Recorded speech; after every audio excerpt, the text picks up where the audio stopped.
पश्चिम बंगाल की पूर्व मुख्यमंत्री ममता बनर्जी के वकीलों की तरह गाउन और बैंड पहनकर कलकत्ता हाईकोर्ट में पेश होने पर विवाद गहराता जा रहा है।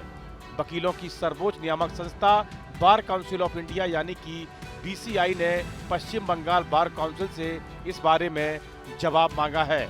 बीसीआई ने ममता के बतौर वकील नामांकन और प्रैक्टिस की स्थिति पर रिपोर्ट देने को कहा है। भाजपा सांसद और बार काउंसिल ऑफ इंडिया के चेयरमैन मनन कुमार मिश्रा ने कहा है कि उनके पास लाइसेंस है कि नहीं, हम इसके लिए जांच कर रहे हैं। बीसीआई ने पश्चिम बंगाल राज्य बार काउंसिल को निर्देश दिया है कि वे इन सभी सवालों से जुड़े रिकॉर्ड और दस्तावेज 2 दिनों के भीतर उपलब्ध कराएं। सुनिए उन्होंने क्या कहा। एसआईआर मामले में सुप्रीम कोर्ट में जिस दिन आई थी उस दिन लॉयर्स अटायर में, लॉयर्स ड्रेस में नहीं थी वो, लेकिन आज ममता बनर्जी वो पोस्ट पॉल वायलेंस के केस में आई तो लॉयर्स अटायर में थी। पता नहीं उनके पास लाइसेंस है नहीं है। बहुत से फेक लोग घूमते हैं, आप समझिए। इसके लिए हम लोग वेरिफिकेशन का प्रोसेस कर रहे हैं। सुप्रीम कोर्ट ने भी कहा है कि वेरीफाई कीजिए।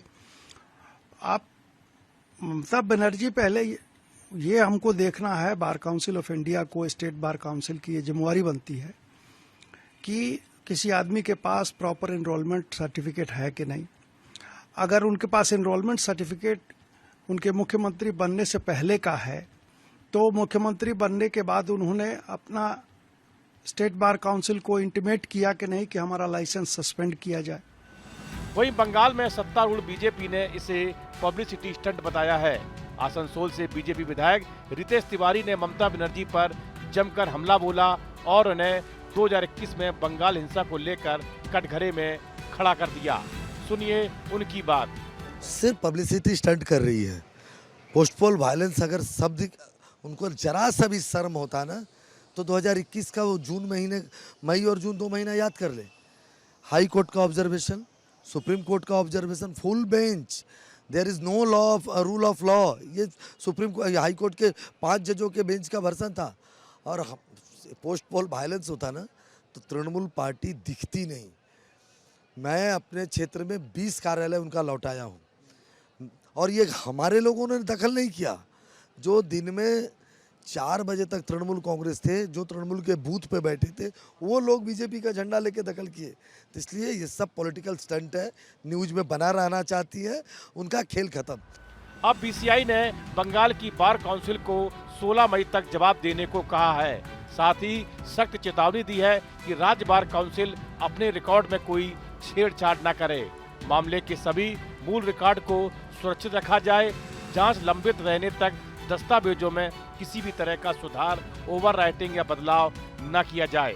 दरअसल विवाद इस बात को लेकर था कि एलएलबी परीक्षा पास करने का मतलब कोर्ट में सीधे पेश होने का अधिकार नहीं मिलता। उसके लिए राज्य बार काउंसिल के पास एनरोलमेंट कराना होता है और सर्टिफिकेट ऑफ प्रैक्टिस हासिल करना होता है। अगर ममता पहले बतौर वकील बार काउंसिल के रजिस्टर में दर्ज हुई हो तो संवैधानिक पद पर रहने के चलते उनका नामांकन स्थगित हो जाना चाहिए था। पद को छोड़ने के बाद वकालत दोबारा शुरू करने के लिए उन्हें राज्य बार काउंसिल को आवेदन देना होता है और प्रैक्टिस की अनुमति हासिल करनी होती है। इसलिए बार काउंसिल ऑफ इंडिया ने इसके लिए जवाब मांगा है। पश्चिम बंगाल की पूर्व मुख्यमंत्री ममता बनर्जी गुरुवार को कलकत्ता हाईकोर्ट में एक वकील के रूप में पेश हुई। वे हाल ही में विधानसभा चुनाव के बाद हुई कथित हिंसा से संबंधित एक जनहित याचिका पर बहस करने के लिए कोर्ट पहुंची थी। पूर्व मुख्यमंत्री के इस कदम के बाद मामले ने धूल पकड़ लिया है। बार काउंसिल ऑफ इंडिया यानी कि बीसीआई ने संज्ञान लेते हुए पश्चिम बंगाल राज्य बार काउंसिल को पत्र लिखकर उनके वकालत से जुड़े दस्तावेजों की जानकारी मांगी है। बीसीआई ने विशेष रूप से यह जानकारी मांगी है कि क्या ममता बनर्जी एक पंजीकृत वकील हैं, यदि हाँ तो उनका एनरोलमेंट नंबर क्या है और उनका नामांकन कब हुआ था।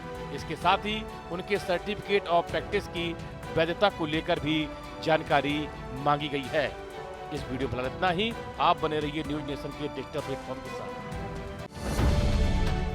अब से डीडी फ्री डिश की चैनल नंबर 57 पर देखिए न्यूज नेशन।